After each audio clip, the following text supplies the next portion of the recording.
எம்ஜிஆர் அவர்கள் அமர்ந்திருக்க எல்லோரும் பின்னால் நிற்பது போன்ற பல போட்டோக்களை பார்த்திருக்கிறோம். ஆனால் இந்த படம் வித்தியாசமானது. எம்ஜிஆர் அவர்கள் நியமித்த பல புதிய அமைச்சர்கள் சென்னை ராஜ்பவனில் பதவி பிரமாணம் செய்து கொண்ட பின்பு பொறுப்பேற்க கோட்டைக்கு வந்தனர்.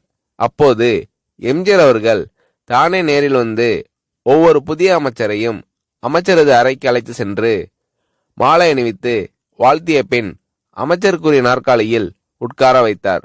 அது மட்டுமல்லாமல் அங்கிருந்த மற்ற சீனியர் அமைச்சர்களையும் எம்ஜிஆர் அவர்கள் அழைத்து புதிய அமைச்சரின் இருக்கைக்கு பின்னால் வரிசையாக நிற்க செய்து தானும் ஓரத்தில் நின்று குரூப் போட்டோ எடுத்துக்கொண்டார் எம்ஜிஆர் அவர்கள்.